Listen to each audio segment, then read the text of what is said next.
This is Amelia, and I wish you all a very Merry Christmas in 2021. My mom came to visit, and her present to me was this gorgeous Canadian pine. It's 8 feet tall, and we put in 3 sets of lights, 106 ornaments, quite a few handmade, including some ribbons.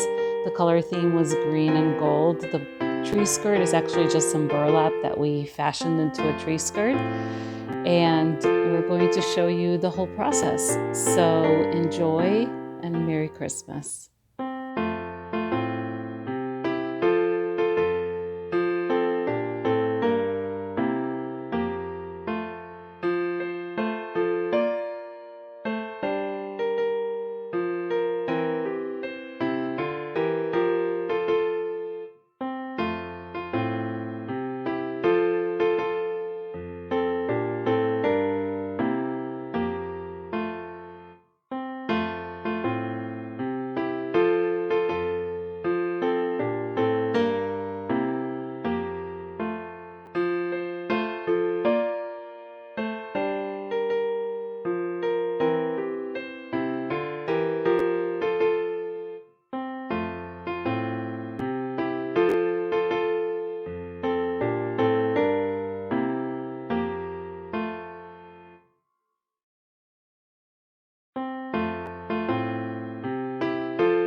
Merry Christmas.